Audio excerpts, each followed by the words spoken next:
right. Hello and welcome to another episode of the Couch Warrior podcast. As always, I'm your host, Mike. And today we're going to be breaking down Road to UFC 1. It's something that happened last year. They did Road to UFC. It was super dope. They brought in a bunch of people over from the Asian regional scenes. And it was a super dope tournament. And then it ended in like a finals during a regular card. So I'm looking forward to this. I'm looking forward to the entire tournament. Each card is really interesting. And this upcoming weekend, we have 4 of them. 2 on this. There are 2 a day, right? So there's 2 on Saturday, 2 on Sunday. I'm going to do an individual video for each one as I finish my tape study and everything else I'm doing for these fights. And yeah, and I'll post them, put them up, give you guys my bets, my picks, and my predictions. And then that's all. So we'll hop right into this card. We've got 5 fights for this one. And the first one is between Topnoi Kiwram versus, I'm going to do my best here, guys. Nyamjargal, Tumendemberel and Kiwram. So Kiwram 9-4-0. He's 30 years old, 5'5" with a 67-inch reach. He does train out of Bangtao Muay Thai. Now he did compete in the tournament last year. He won 1 fight, and then the second one he lost via choke, got subbed. And on the other side, we've got Tumendemberel. And he's 6-0 undefeated, 25. He's 5 years younger. He's going to be 2 inches taller.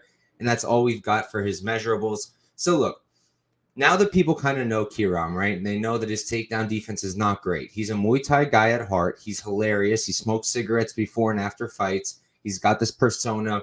I do think the UFC would benefit from having him. The issue is, excuse me. The issue is his takedown defense, his ground game. It's almost non-existent.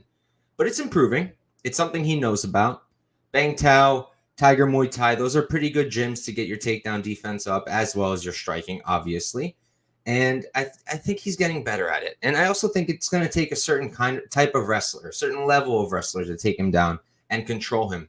And while Tumendemberel, he's shown grappling, we are working with pretty limited amounts of tape, and it's very difficult to find. I find myself literally going to there's these different websites. One of them I use is Youku, and it has all these different Asian promotions sometimes. So it's difficult, but you can find it if you work hard enough. And his wrestling's only okay. His wrestling is just okay. I don't think it's anything special. The one time I saw it really at work, he got out-grappled for a round, and then he came back, took the back, and submitted the guy. So can he finish Kiwram via sub? Yeah, he probably could. If I remember correctly, he's got 4 sub wins on his record. But it's against all trash opponents. I mean, the guy's fighting almost purely in the Mongolian regional scene. 5 of 6 of those fights were in the Mongolian regional scene. And it's just not – he doesn't look great to me. I don't like his striking. His striking is just serviceable.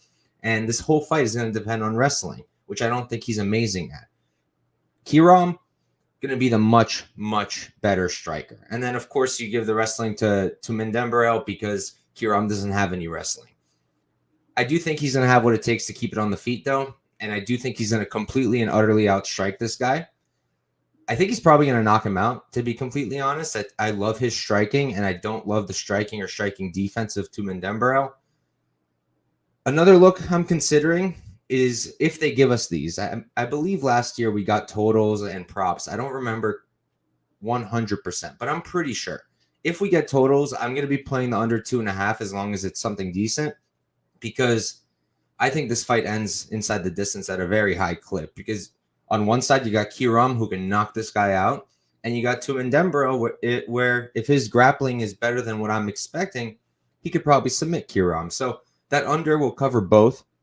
And in terms of money lines, I actually got to Kiwram. I got him at minus 105 for 1 unit, which was crazy because he was like minus 250 yesterday.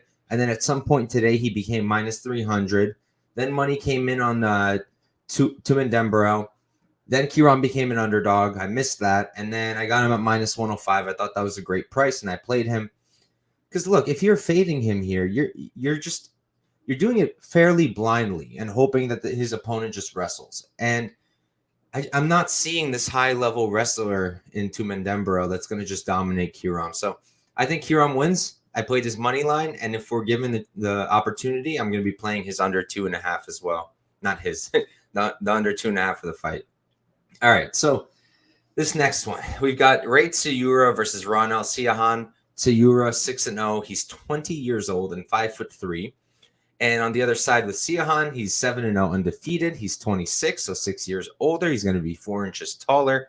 And as for their camps, I don't have anything different than what's on Tapology. So we're going with Paraistra Matsudo for Tsuruya and Synergy MMA Academy Bali for Siahaan. And look, Siahaan's fighting out of the Indonesian regional scene.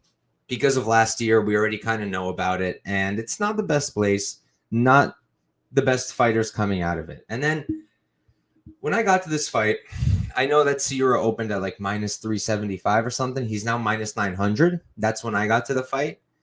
And I was like, what the hell? And I rarely think fighters cover that kind of price.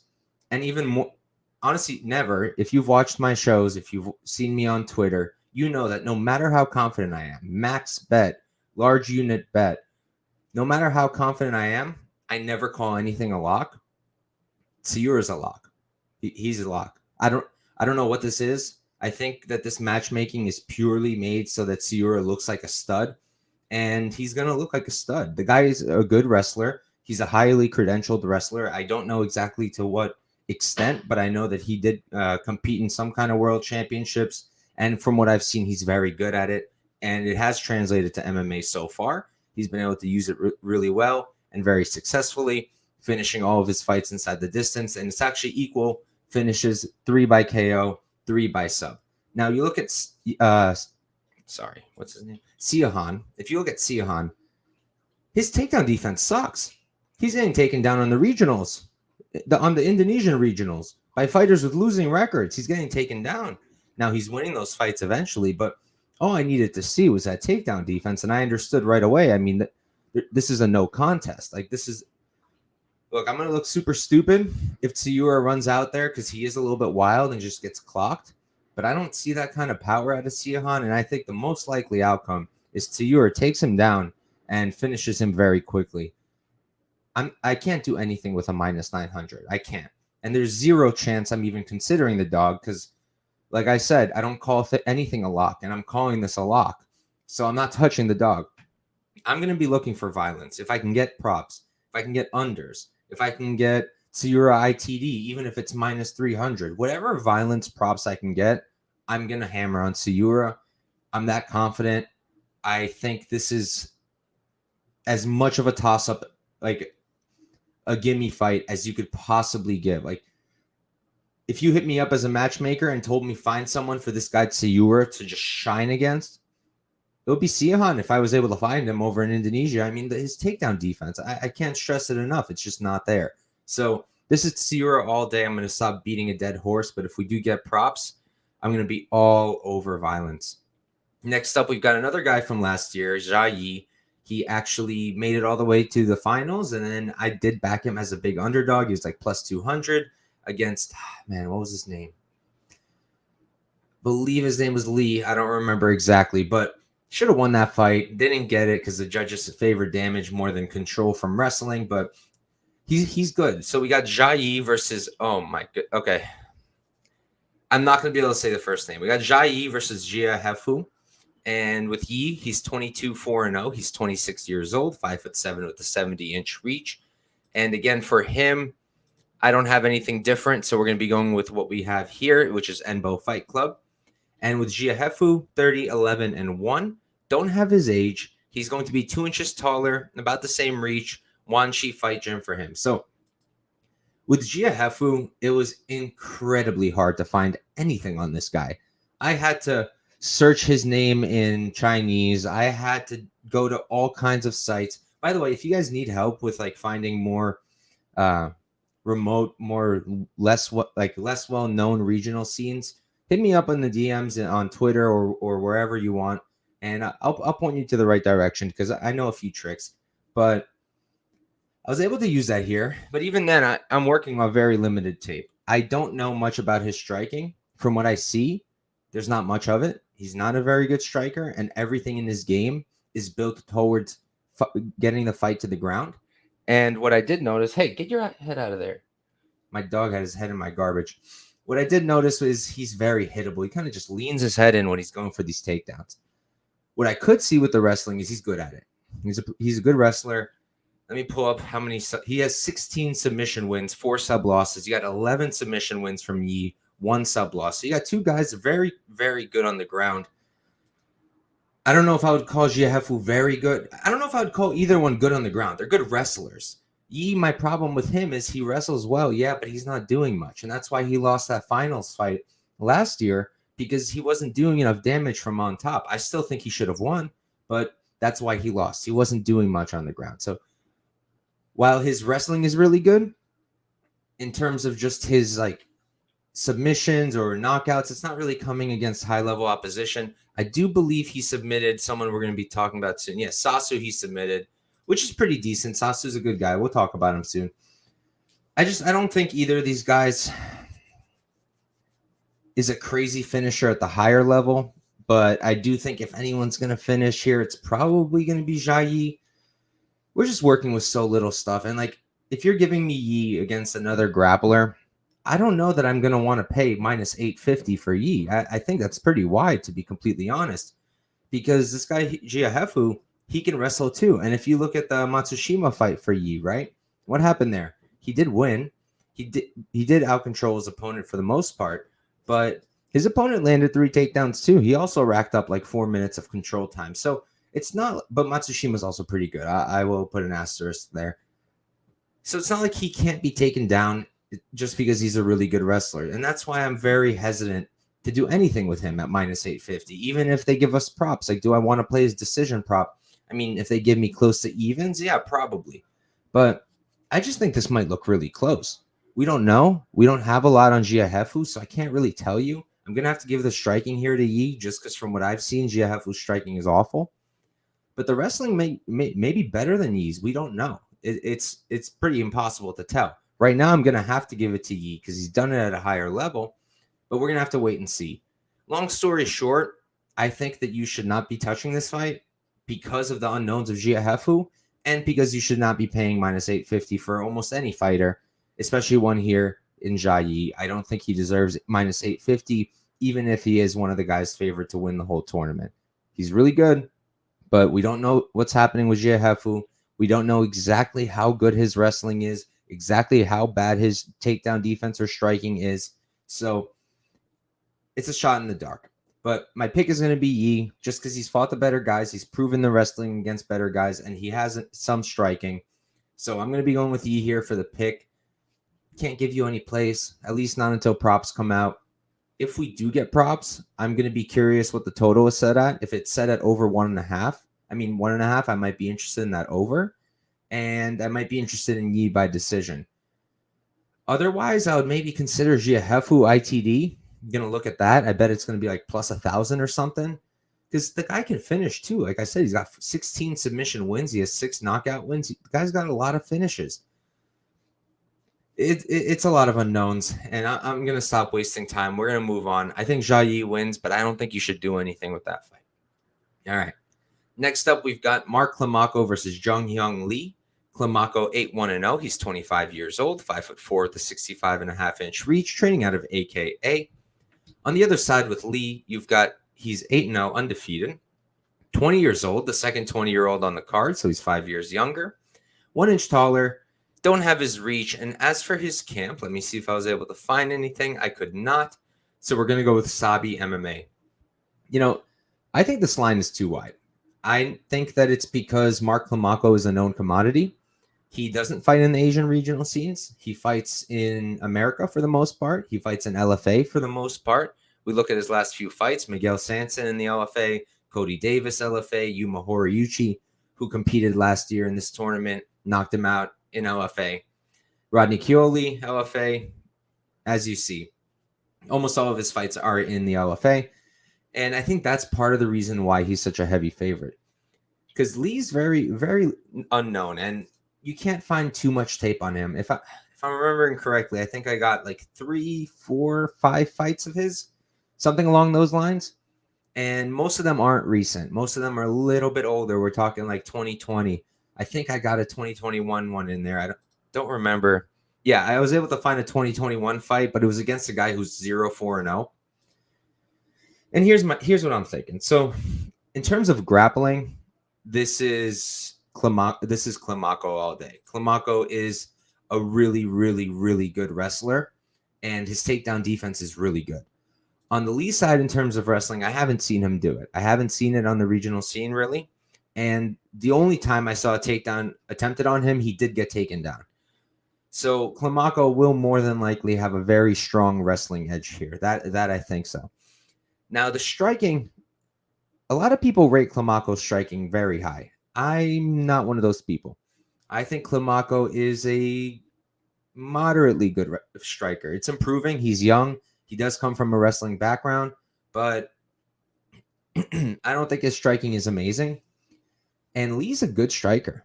I would say Lee is a pretty solid striker. The one thing I don't like is he'll go from a high guard to hands completely down, just kind of showboating. And that's not smart. Mark Climaco will be able to take advantage. He'll be able to land his shots. He'll be able to take him down.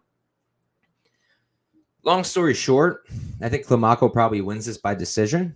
And if I get props, again, if it's something playable, like minus 110, minus 125, maybe I'll take a shot. But on the other hand, I'm also very tempted on a shot on Lee. Maybe Lee ITD if we get props. Maybe Lee by knockout. We have seen Climaco knocked out by Horiyuchi. Horiyuchi's not a power striker. You watch the guy. He's very lanky. Not much of a one punch or a few punch knockout guy. And he ended up finishing Climaco. He knocked him out. So not the best look. And if Climaco decides to stand and bang, I think it's going to be a close fight. I think Lee's going to give him a good fight.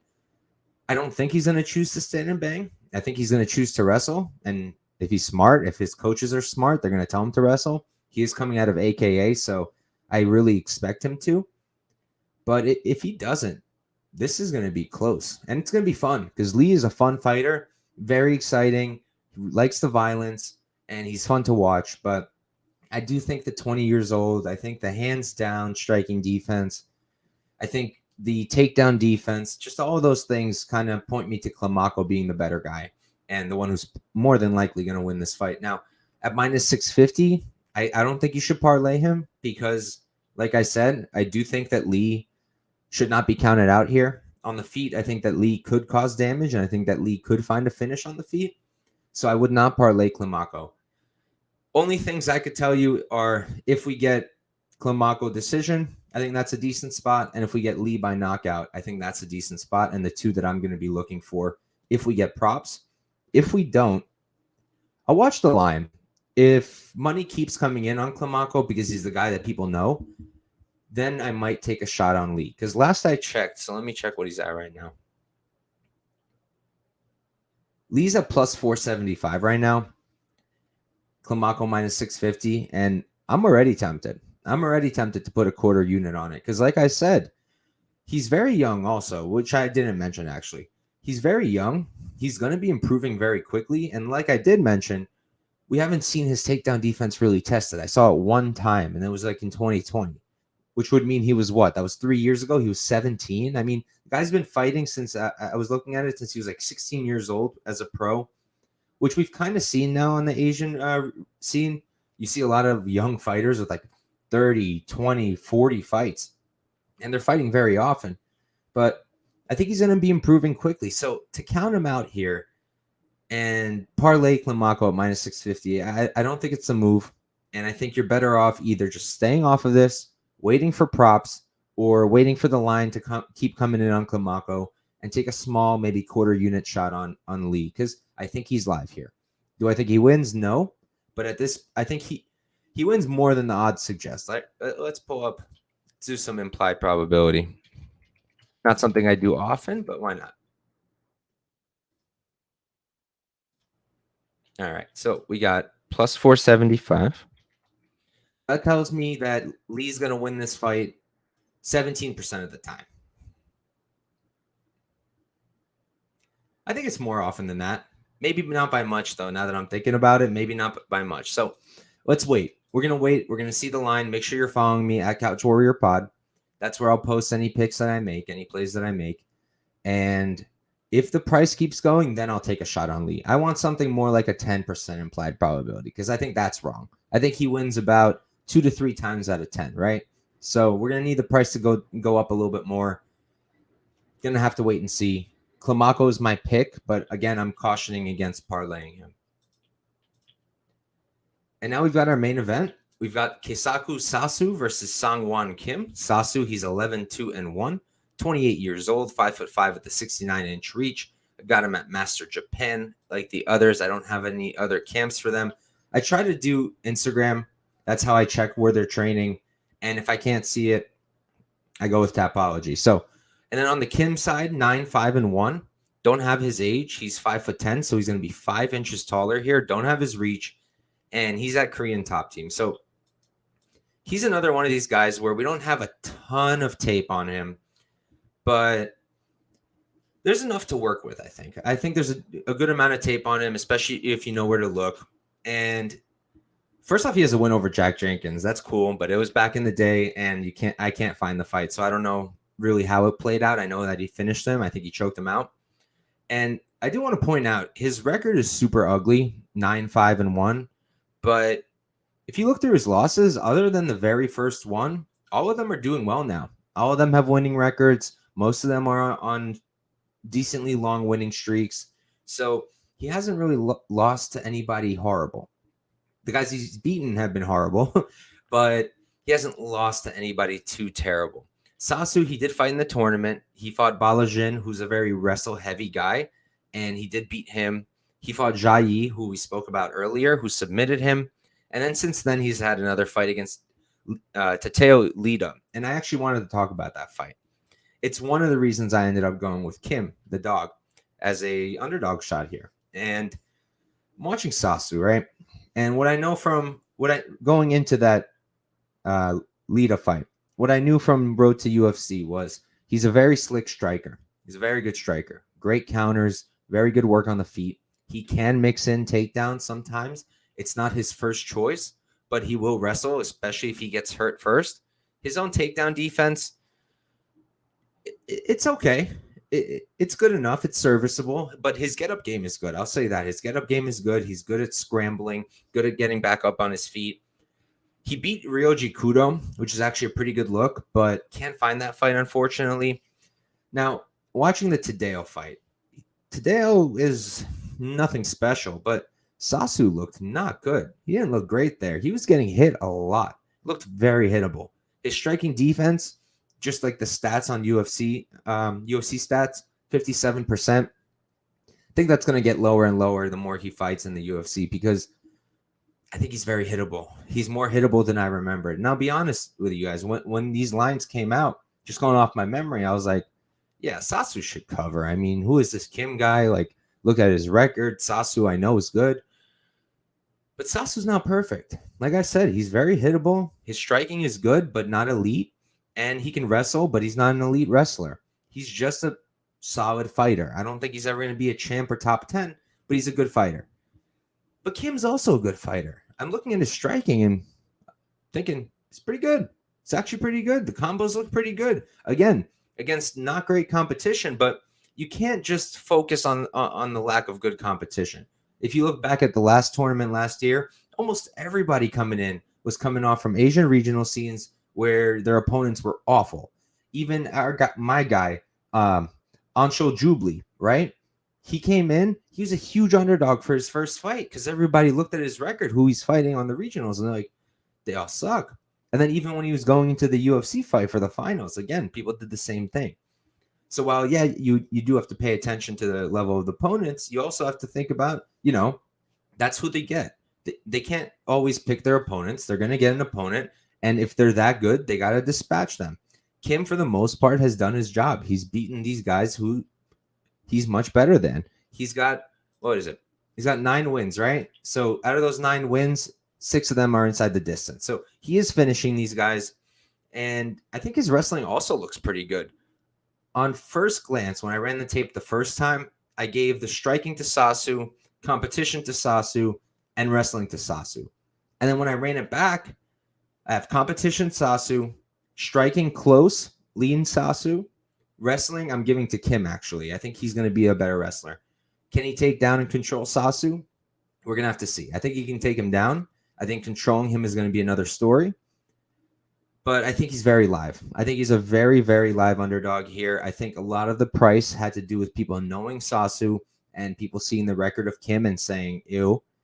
But the line's already moving. The line's already moved. I played him, I believe it was the opener, plus 350. Yeah, no one was touching it for a while. It was sitting there at plus 350. I did my tape, and I decided that Sasu should not be this wide of a favorite, and that Kim is much liver than plus 350 in my opinion. So I ended up taking that plus 350 shot on Kim. I put a half unit on it. He's now plus 250. I still think that's worth a half unit shot, but the more it climbs down, the more I would probably stay off, because I do think Sasu is the more established, the more we know he's good. We already can tell that he's good, whereas with Kim, we don't quite know yet. We're going to have to see him against better guys. So I do understand Sasu being a favorite. I agree with that. I just think the line is wide. I think Kim has paths here, and I think that Kim is very live to upset Sasu and win this fight. So I went with the underdog in Kim. Again, half unit shot. We're not going crazy here. I don't suggest going too hard on him, because while I do see that path, I don't see like domination, right? Like when I played Matt Frivola against Dober, I played 2 units on him at plus 210. For me, that's a big bet on an underdog. I don't like to do that. But I saw a clear path. Now, I didn't see the path that ended up happening. I didn't see a knockout happening. But I did think that he would make it a much closer fight than plus 210 by wrestling. So I don't have that same confidence on this underdog here on Kim. I think just a half unit is enough, and hopefully he'll pull through for us. So that's it, guys. That's the first card for Road to UFC. There's one other one on Saturday. This is the first one on Saturday. Then there's going to be a second. I'm currently working through that card, and I'm hoping to have a video for it tomorrow night. And then hopefully I'll be able to get the other 2 out maybe by Thursday or Wednesday, something like that. So thank you guys for watching. I'll run through my picks one more time and give you my bets, and then we'll get out of here. So real quick, let me pull it up. So the bets that I do have, I have Kim plus 350 for a half unit, and I have Kiwram minus 105, 1 unit. And that's all I've got for this card so far. And in terms of just straight picks, not bets, we're going with Sasu as the pick, I guess. Because, like I said, I do think he should be the favorite, but I see a lot of value in Kim, and I think he's live. But I'll lean Sasu just picks-wise. I'll lean Climaco as a pick. I'll lean Zha Yi. Tsuruya, I'm very confident in, and I'm going to pick Kiwram straight up. So my picks are Kiwram, Tsuruya, Yi, Climaco, and Sasu. But I think in terms of Climaco and Sasu's fights, there's value on the underdogs. Played Kim, and we'll see if I get the Lee or maybe a prop. So thank you guys for watching once again. Good luck on any bets you make this weekend. On top of Road to UFC, we've also got LFA. Whether I'll be able to do that, I'm not sure yet. I have a bunch of other stuff going on in my life, but hopefully I could do it. So thank you guys for watching once again. Good luck and peace out.